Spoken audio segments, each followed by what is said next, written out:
Hello, everyone. Thank you so much for joining us today. I want to wish all of you a very good morning, good afternoon, and good evening to all of you joining us from around the world. And that amazing faculty, that rockstar faculty that we have with us today is Professor D. Fox Harrell, Professor of Digital Media and Artificial Intelligence, Computer Science and Artificial Intelligence Laboratory and Comparative Studies Program, and Director of the MIT Center for Advanced Virtuality, sometimes just referred to as MIT Virtuality. But Professor Harrell, it is such an honor to be on the call with you today, sir. The pleasure is all mine. It was quite a pleasure to make this course. I think there's something which engages a lot of the different interests here because it's oriented in some ways towards both innovation, being able to communicate effectively about VR, but also develop, and it has different tracks for people who are novices in the area, as well as people who are more advanced. Thank you, Professor. So I'll be handing it over to the professor in just a little bit. But before I do that, again, my name is Mark. I'm facilitating today's webinar from just north of MIT in the fine city of Malden. But the few things you're asking right now is why this school, why this program, and why for me? Well, to answer your first question, why virtual reality and augmented reality at MIT xPro? Because MIT xPro's online learning programs leverage vetted content from world-renowned experts to make learning accessible anytime, anywhere. So MIT xPro uses cutting-edge research in the neuroscience of learning to create programs that are application-focused, helping professionals build their skills on the job. And I think you're also going to find that it's not just months down the road or weeks down the road. You're going to be learning things that you might be able to apply to your job while you're in the midst of this course.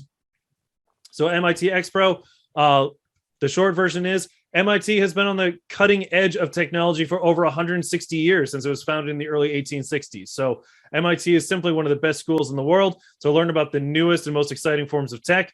And they bring some of the best faculty in the world, world-renowned experts, to make that content as accessible as possible to you.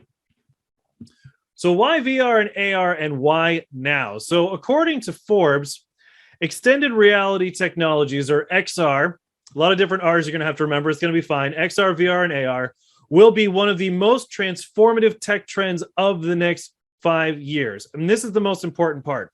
Organizations of all types. This is not just something that only tech companies are going to be learning about or going to be investing in. Organizations of all types will be looking for technology professionals with the knowledge base, vision, and skills to implement VR and AR applications that provide a competitive edge.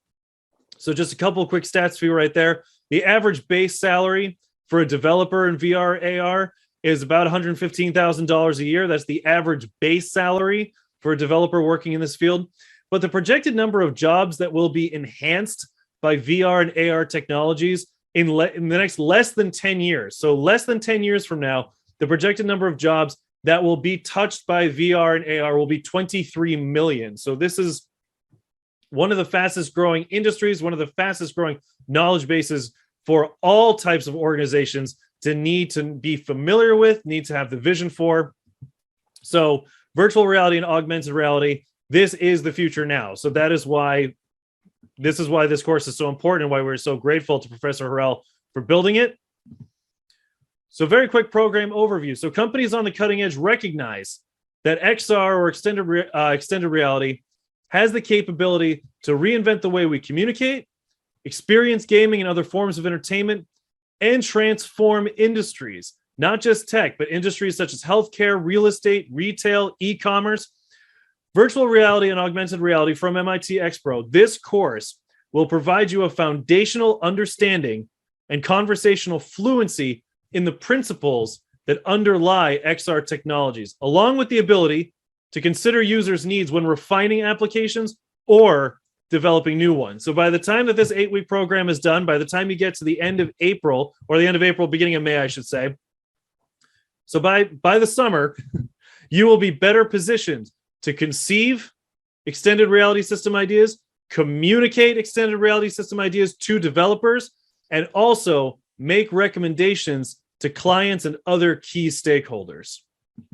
So who is this program for? Well, hopefully if you're on this call today, hopefully this program is for you. But this 8-week program is ideal for seasoned professionals who want to expand their learning horizons and explore the rapidly growing field of XR technologies. So this program is especially ideal for, if any of these sound like you, then you're in the right place. This program is especially ideal for designers, UX, 3D, UI interaction designers looking to expand their knowledge base and gain a technical understanding of how computer graphics function, particularly in gaming applications, and advance their careers by learning how to construct a virtual reality environment and build end-to-end extended reality solutions for client organizations and construct a VR environment.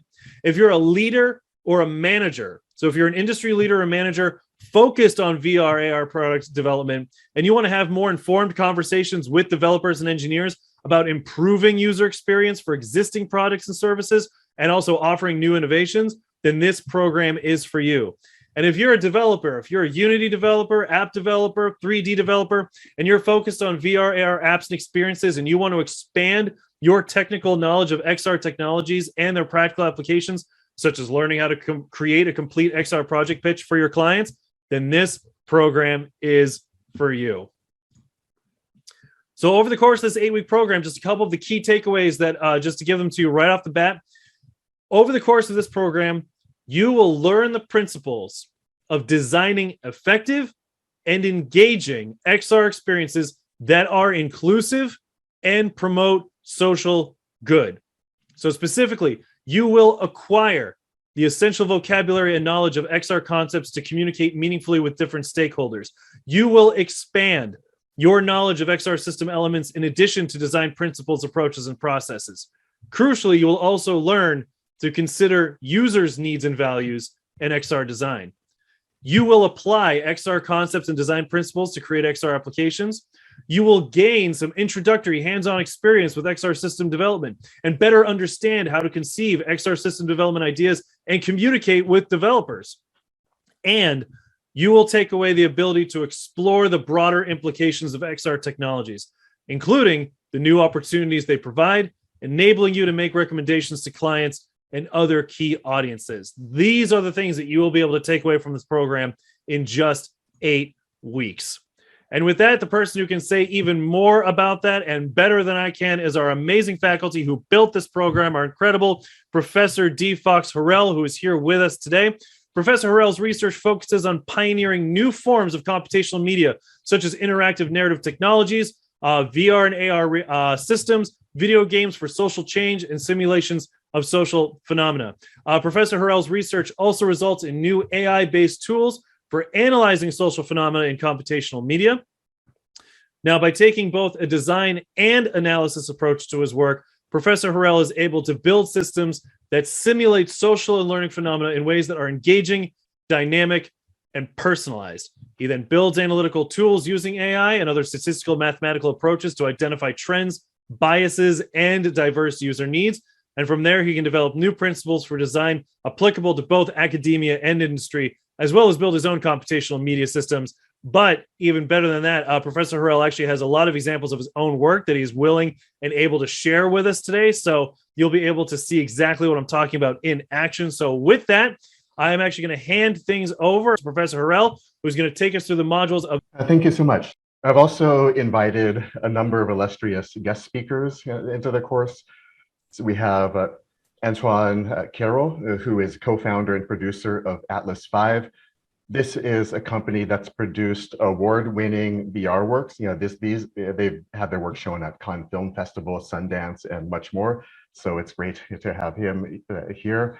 Alison Crank, also international developer and designer, has worked with Atlas V and others. We have various alum from MIT. So Andrea Kim is an expert on social VR and the communication dimensions of virtual worlds and extended reality. And Vik Parthaban, he is someone who, he's worked at Magic Leap. He's an expert on the hardware, so he can talk about the peripherals and other aspects of hardware that are involved with extended reality. I think you've engaged with some of this, but just to remind you once more, you will be able to acquire, expand, apply, gain, and explore various aspects of XR technologies. And I'll just say here, one reason why we use the term XR, or extended reality, maybe some of you already know, but it's just a catch-all term for virtual reality, augmented reality, mixed reality, which is often like AR, but that handles occlusion well and seems integrated into the world and more. So I want to walk you through the various units of the course just now. And there were 8 of them. So to begin with, in week 1, we introduced technologies of virtuality. That is, you learn fundamental XR concepts and characteristics. What are the different technologies involved? What are their affordances? Basic questions about the nature of virtuality. And I use virtuality rather than just a particular hardware, because although we focus on headset technologies such as VR, AR, MR, we're also interested in other technologies that blend the imagination with the physical world. So that could include other forms such as cinematic reality is something sometimes people refer to. That's a high bandwidth recreation of virtual worlds. So you have a high degree of fidelity. Even deepfake technologies, which also blend virtuality, the virtual with the physical in a different sort of way. You will get introduced to XR hardware and software, so both the platforms used to develop this, as well as various headset hardware and peripherals, and learn about XR applications across different industries. So both in more utilitarian industries, in media industries, and more. Also, we'll touch on gaming industry, especially because a lot of the affordances and what gaming VR technologies can do applies to other areas in order to make the applications much more engaging. We also will then move on in week 2 to producing VR and AR experiences. And that's where you get a big picture of XR experience design. You'll learn the key terms that are used in the design process.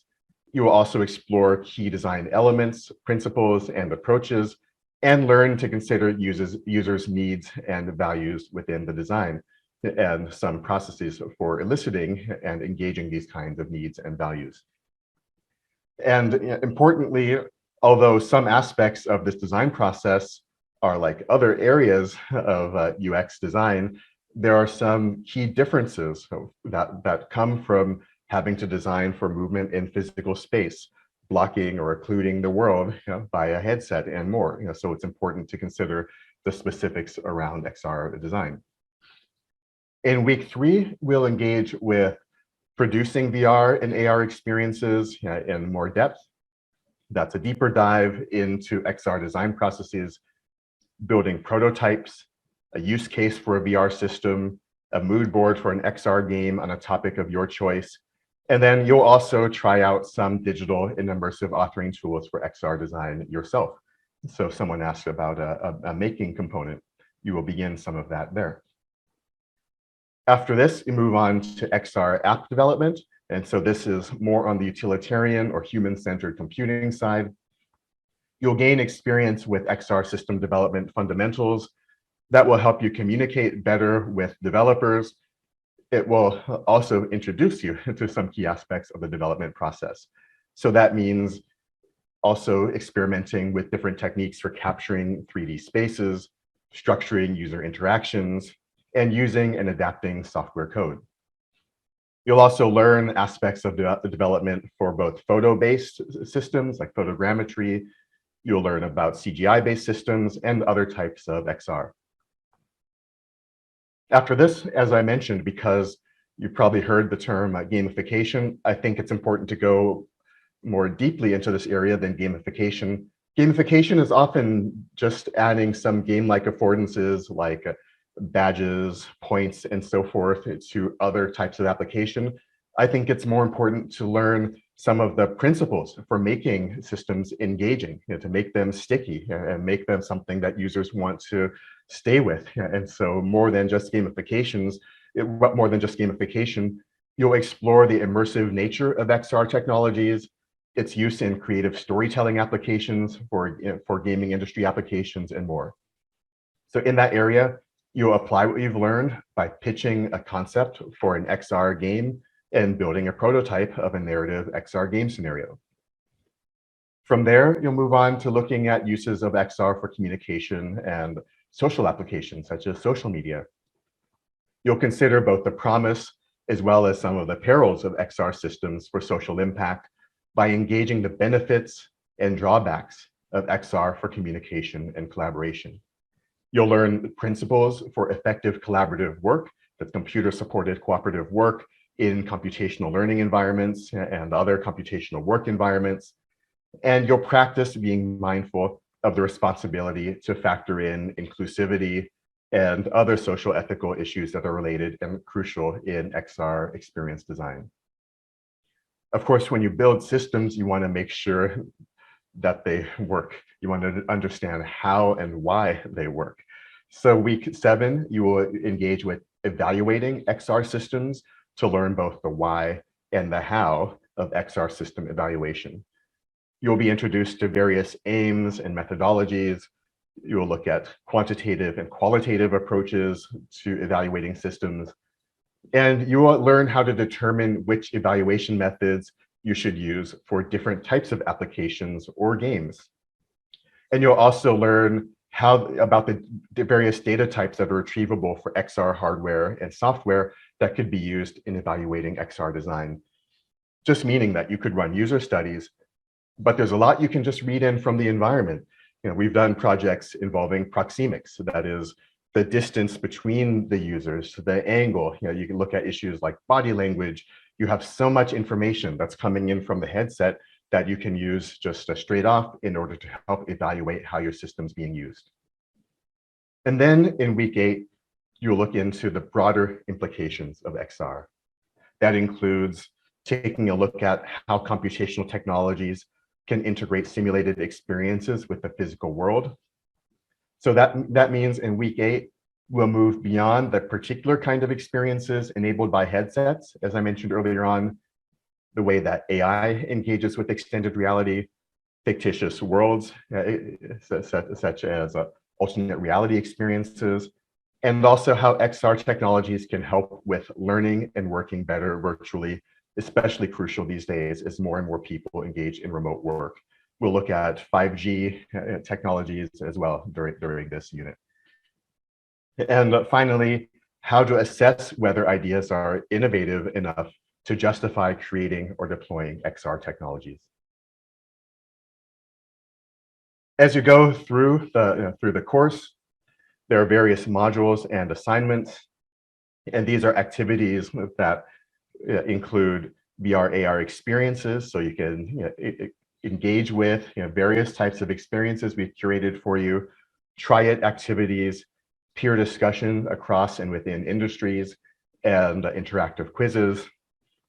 There are assignments ranging from communicating about XR in professional context, understanding the design process, the big picture of design, critique and ways to analyze, ranging from critique to other forms of quantitative evaluation, XR app development, building a game prototype, integrating XR into remote work, evaluation, and innovating with technologies. There are assignments on all of these topics. So just a bit about the requirements. To experience XR apps, you will need at minimum to purchase a VR headset such as Merge VR headset, the mobile VR system.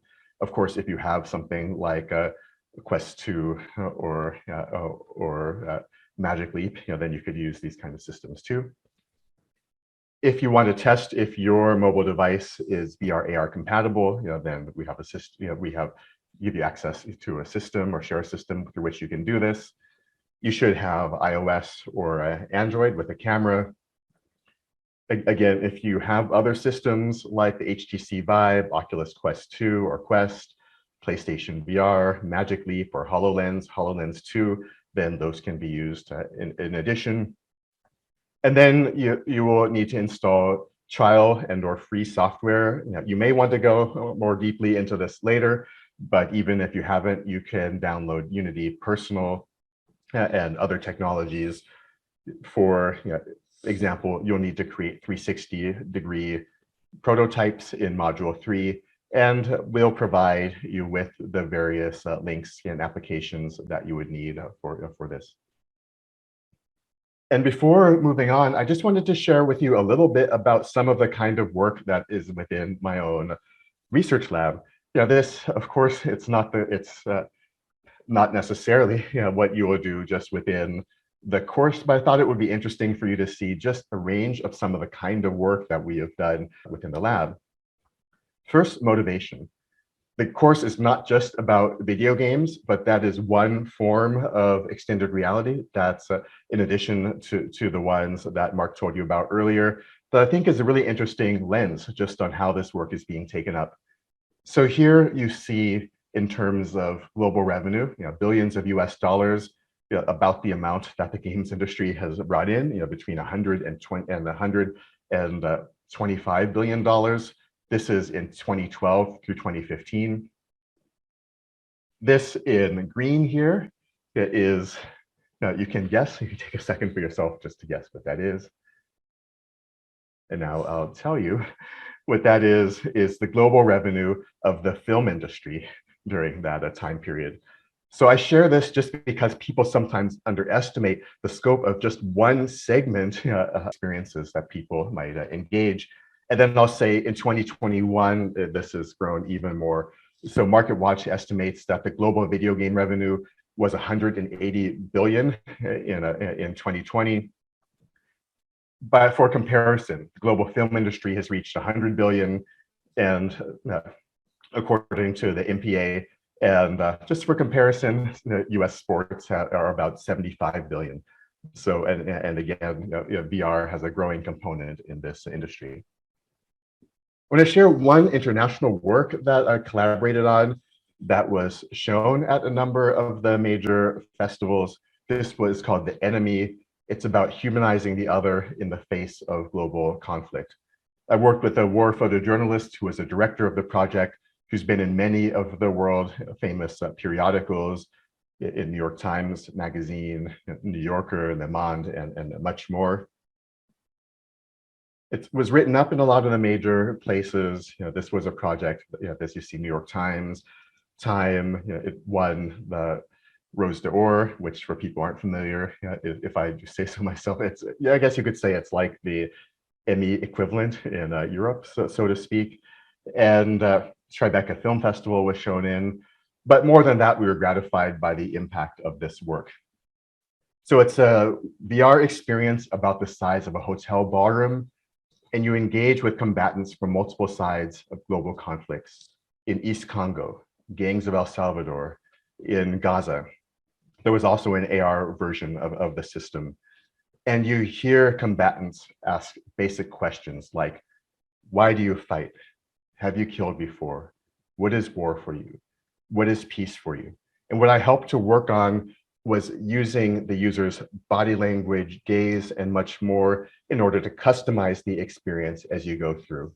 If you listen more to one than the other, the narrator of the system might say, hey, I noticed you listen more to him than to him. And at the end of the experience, you see one of the combatants in a virtual mirror. Again, their life size, their gaze follows you. All of their movement was actually captured in the field. It's their actual movement. So it's a journalistic project in that regard. It wasn't just only CGI created by animators after the fact.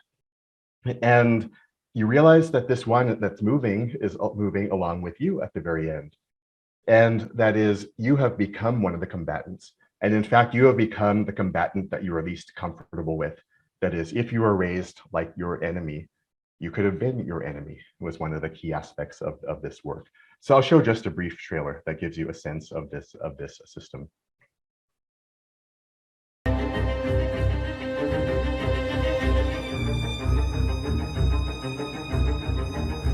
The project is rooted in my experience as a war photographer, going from one side of the front line to the other, and finding that the fighters' dreams, hopes, and nightmares are often more similar than they are different.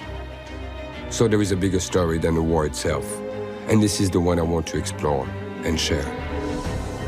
For The Enemy, I am using the latest technologies in virtual and augmented realities so you can engage directly with the combatants and meet them, hear them, and feel them the way I did. In many parts of our worlds, you create an enemy as a kid without having met your enemy, because the society around you has created an enemy in the other. So the question is, could I be you if I was on the other side?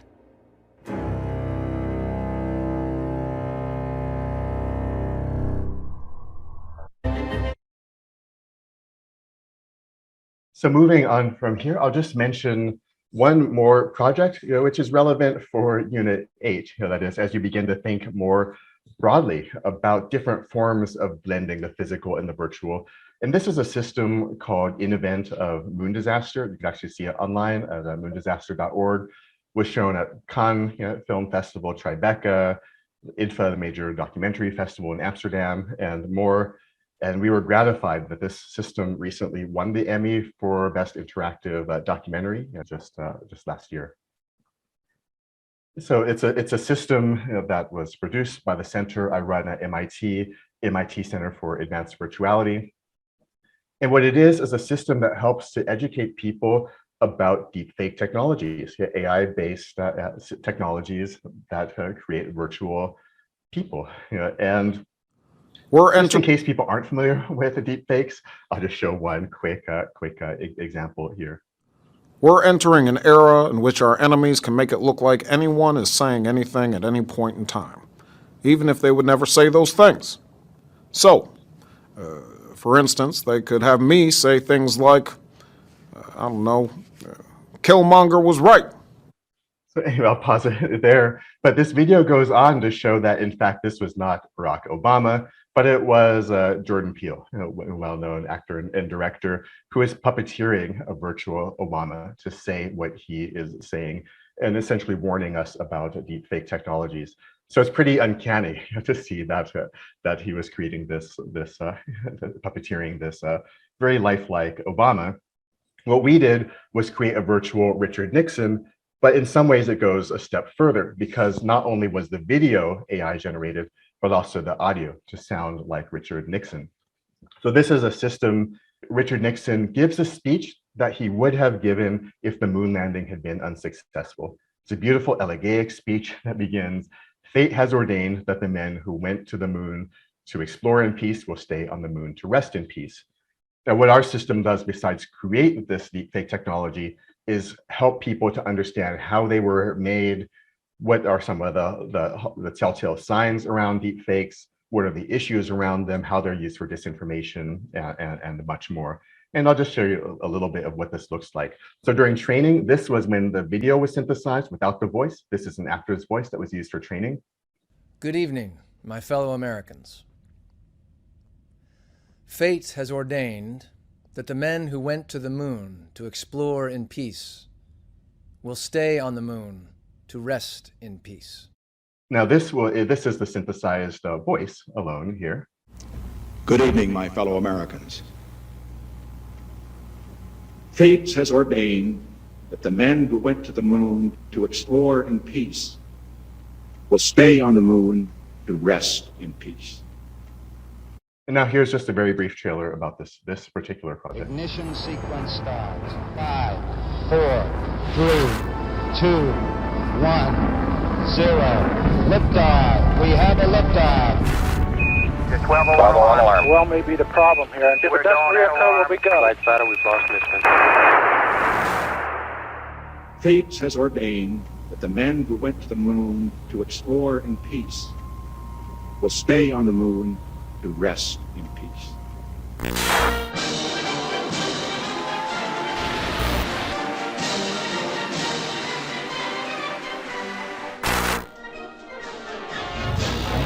Good night.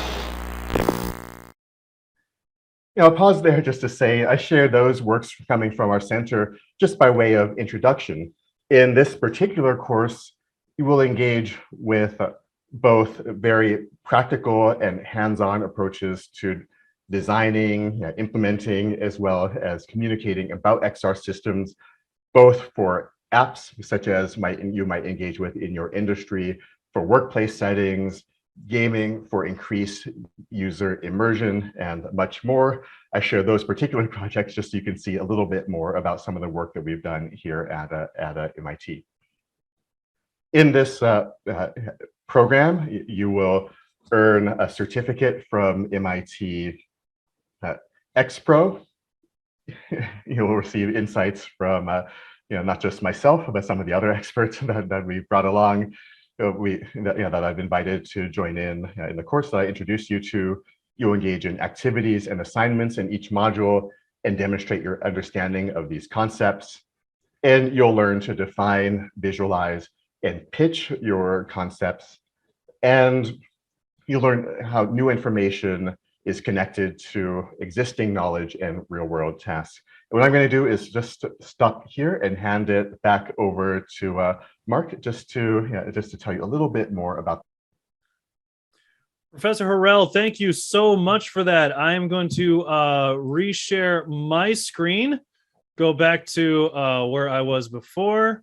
Thank you so much, Professor Harrell. That was amazing. And thank you for sharing some of your work with MIT Virtuality. Thank you so much for sharing that with us.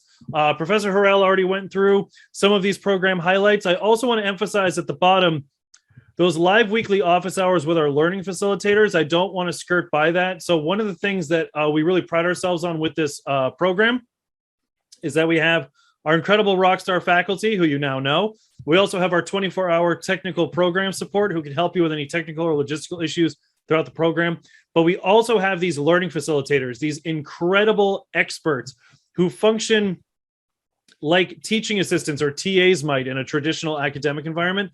They're going to be the ones who are going to be right alongside you at all times. They're going to be the ones who are going to be giving you feedback on your assignments, moderating discussions with your peers so that you're not just learning top down, but you're also learning and enriching each other's experiences as well, those of you in the cohort together. So I want to mention those learning facilitators because they are one of the prides of this program. And the professor said, I want to mention that certificate. Upon successful completion of this program, MIT xPro will grant a certificate of completion to participants and 4 continuing education units from MIT, those CEUs. This program is graded as pass-fail. If you receive 75%, if you complete 75% of the course, you pass, you will obtain your certificate of completion and those 4 CEUs. Please go ahead. And even if you can't apply for this program right now, I know you might have another call at the top of the hour. You can't apply right now. Well, if you're anything like me, your browser already has 50 tabs open. So go ahead, click on that link, make it the 51st tab open in your browser. I do not want you to say, I'll do it later, and then suddenly it's already next week and you've missed your chance to join this cohort. So please go ahead, click on that link, open up which level of English is recommended to take part in this course. But of course, English is not the only language used when we're talking about VR and AR. So if I can also piggyback onto that, our students' comfort level with English, but also our students' comfort level with different coding languages. Sure. Yeah. So in terms of English level, I guess it's somewhat like today, although the course is at a more deliberate pace. So I would say the level of English, that you might engage with in industry, if you're working with designers, the level that maybe would be necessary for like a first-year undergraduate course. I would say, I didn't do any formal assessment in terms of English level, but if you followed along with today, I would say that the course is like this, but the pacing of speaking and so forth may be a little bit more deliberate because we have a lot of text on the screen to support understanding. You have the website and much more. So I would say it's a little like today, but more accessible than what you'd engage with. In terms of development and coding, there's not a prerequisite in terms of programming language. If you have some facility, of course, with design processes, then that will help with this. There is opportunity if you want to go in depth more, but again, the course is pitched at the kind that either leaders who will do the hiring and people in marketing, for example, also designers, and then developers after this. I think the primary gain for developers is less on the purely technical side and more on the design process side. You're thinking about prototyping and use cases and the process from start to finish. And that's the reason why it's useful both for designers, but also for the people who work with designers. So when designers describe or developers a particular phase that they're moving into, then you will understand what those phases represent, and you'll be able to suggest or ask questions about how their design process might deviate from the design process that you've been exposed to. So I think it helps in both regards, so that you'll be a more savvy manager or leader in some cases, and more savvy designer. So it serves both sides of the coin in that regard. And because it doesn't focus deeply on, say, a particular coding language, that's why both can get a lot out of it. The course does engage with Unity, however, because I think it's important for people, even if you're not primarily a developer or designer, just to have a sense of what that process looks like. And so there are aspects of it where you will engage with the building as well. Thank you so much, Professor.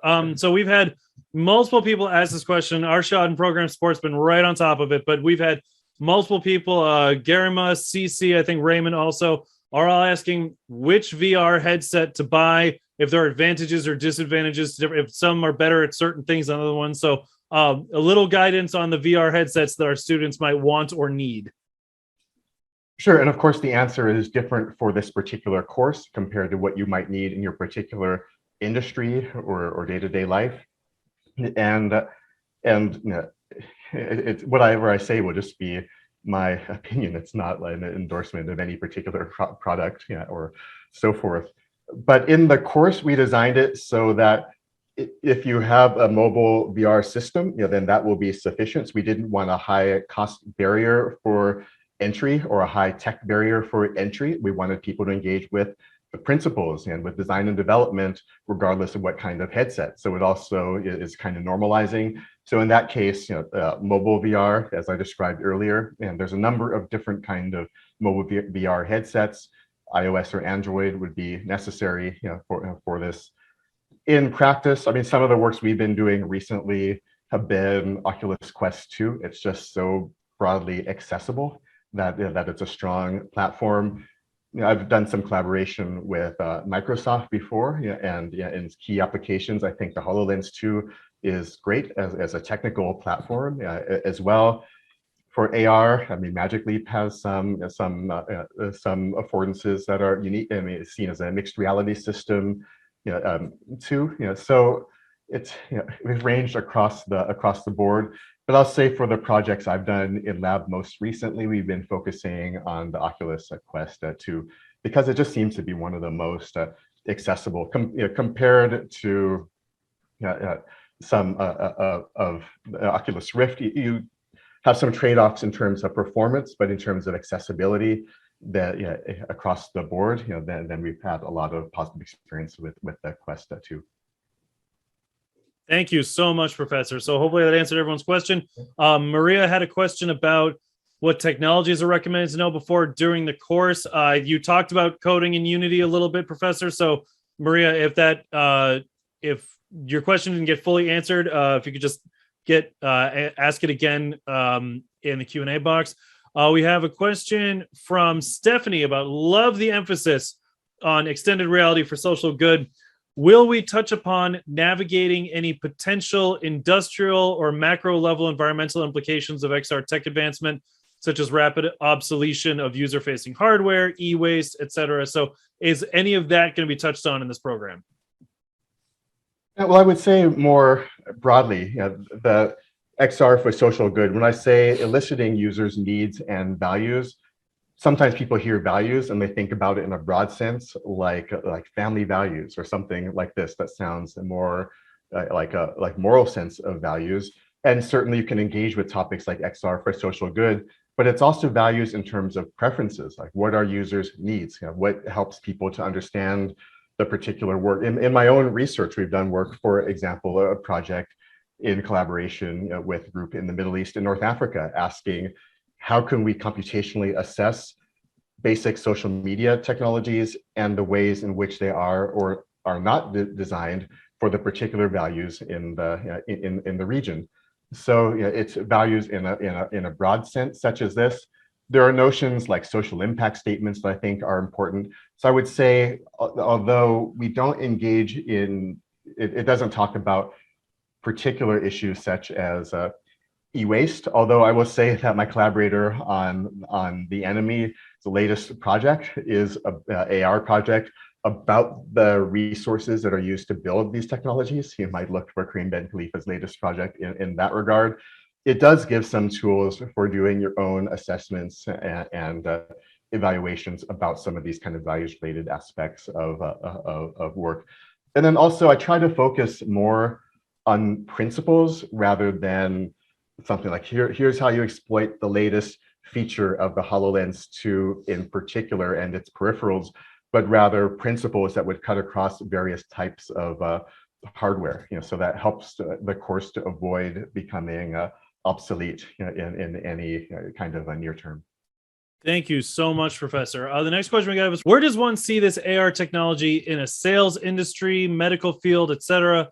I have zero knowledge in the programming field. Will this be a good course for me? Right, so the question says what area that you don't have knowledge about, but not particularly what area you're in, but it actually does engage with some discussion of applications in different industries and why it would be used or would not be used.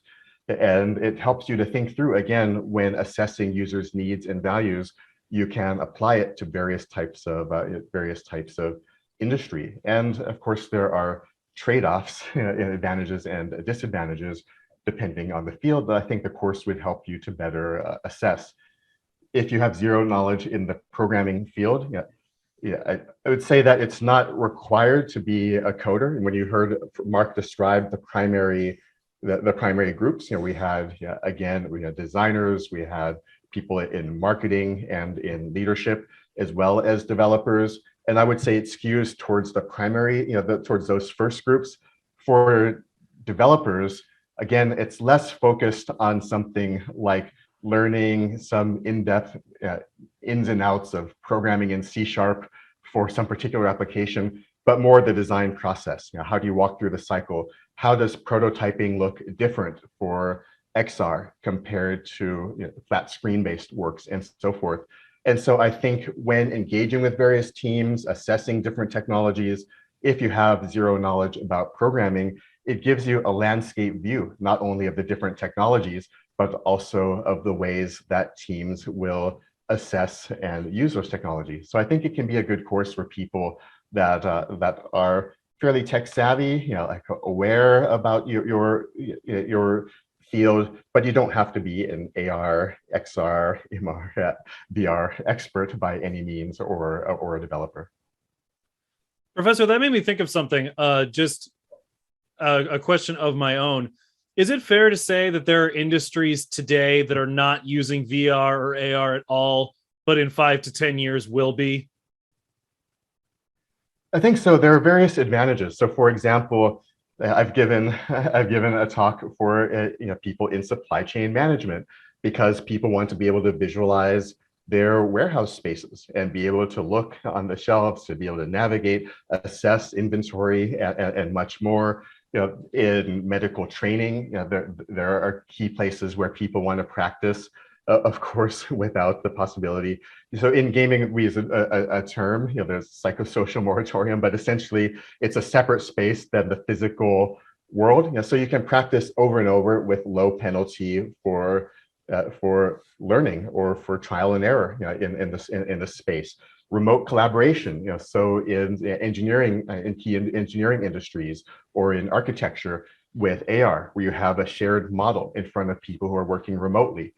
Even with the National Science Foundation, I've done grant reviews in a virtual world. So you're meeting with people all across the country, evaluating someone's $1.2 million proposal with people who are avatars. And so this is a way that the NSF actually was able to save on transportation costs, but still give a sense of presence when engaging with others. So I see that increasingly, those are places that already people might not expect that these technologies are being used. And then I think there's a lot of talk about the metaverse, which part of it is maybe hype, but part of it is based on the convergence between virtual worlds, headset-based technology, social media, and more. And so I think increasingly for different applications, we'll choose which subset of all of those technologies we want to use within the workplace. Thank you so much, Professor. Okay, I was just looking, program support. Thank you, Arshad, answered Raymond's question about live online classes and expected level of collaboration. So this is a online program via pre-recorded video lectures, so you can do the learning as per your own schedule. Professor, is there anything else you want to add on that about scheduling and like live interactions or anything like that? Well, just that there are facilitators, there are learning facilitators that have been hired, that you would engage with during the course to help with any kind of issues that come up, facilitate assignments. There's space where you communicate with other people who are taking the course, dialogue that we've set up so you can share some of your findings and engage in insights across industries and within industries. So it's a remote course that includes videos that we made, and I've really tried hard to make it a unique course coming out of MIT. There are a lot of courses which will teach some of the kind of basics, like here's an introduction to Unity, here's how you place an object in a virtual space, here's how you do wayfinding and gaze tracking and so forth. And certainly we wanted some of those kind of practical concerns within the course, but I also thought more broadly about why would we want to use virtual technologies? What does it mean to be virtual? If you learn something in a virtual space, it doesn't mean it's not real. If somebody harasses someone in a virtual workplace, that doesn't mean that it's not real. It's just mediated through a virtual technology. So thinking through the design process, unique aspects of it, thinking through about it in a way that engages with the social impacts, with value-sensitive design. There are key aspects of this computer-supported cooperative work that I think are really unique to the way that we construe of VR and AR in this course compared to some other courses, if I do say so myself. We really want you to get both the unique experience as well as some of the kind of fundamentals that you'll need in this area. Thank you so much, Professor. Very quickly, everyone, if you came in late or had to leave early, this webinar is being recorded and will be made available to you in the next 24 to 48 hours. So don't worry, you won't miss anything of this webinar in particular. So Raymond, question, after course support or alumni, any specific MIT group, etc. I mean, in terms of unofficial after course support or alumni, Raymond, that certificate of completion is a verified digital certificate. So what is useful is people will put that on their LinkedIn, on their resume, and that actually serves as a great networking tool so that people from other cohorts can connect and discuss and get to know each other. And if you want to know more about those CEUs, those continuing education units from MIT, I think you get 4 of them for completing this program. I would email MIT@emeritus.org. That would be the best place to get any more information about that. And quickly, Professor, I'm just rushing through because I know I have to let you go at the top of the hour, Professor. Stephanie wants to know, do you happen to know the nuances between VR platforms versus applications like SolidWorks? Sure, and also to say that there's an annual VR AR hackathon that happens at MIT, that people might look into. It's a well-attended event. Last time I gave a keynote, it was with one of the officers at Sony dealing with their PlayStation VR. So it's something you might be on the lookout for. And I mean, there's so much to say about the nuances between different platforms, applications, development platforms. A lot of people also, even some of the well-known ones like Unity, in the course we'll talk a bit about the differences between, say, Unity and the Unreal Engine. Both of those are commonly used for building 3D spaces. They have a little different histories, and you'll learn about APIs and how various APIs might contrast to one another for development. In terms of the headsets and peripherals, you will gain an understanding also about how they work. So you'll be in a better position to think through the trade-offs yourself for your particular needs. So there's a unit that, there's an assignment that actually has you go and look at some of the key aspects of the specs of various systems, so you can better do this kind of assessment. I mean, I've had, to give one example for the work, the enemy, at the beginning, we were thinking through how do we want to read people's body language for this system. I mean, there are biometric systems, where we could begin to look at pulse and galvanic skin response and so forth. There's so many different kind of approaches, but this was for a large-scale exhibition with 15 people going through at any given time, just in cohort after cohort. And so finally, by having trackers in the space, we're able to use proxemics. So again, just reading data straight from the headsets, and then from those headsets, gaining a sense of which people, which virtual combatants the user felt comfortable with or uncomfortable with, when they were paying attention or when they were less attentive, and even the bias in terms of the amount of time they spent listening to one or the other. And so you will learn some about how to make these kind of assessments when you learn about what data you can get from the various systems in order to help the system process, again, user data for your particular needs. Thank you so much, Professor, and for his time, his expertise, his passion. Thank you so much for sharing your work and research with us, Professor. Thank you for your time today. Thanks. It's my pleasure, and thank you all for coming. And I hope to virtually see you in the course. Or at least you'll virtually see me and some people that I've worked really closely with and really hard with on making the course for you. Thank you all so much for your time today, and have a beautiful day, everybody. Bye-bye, everyone.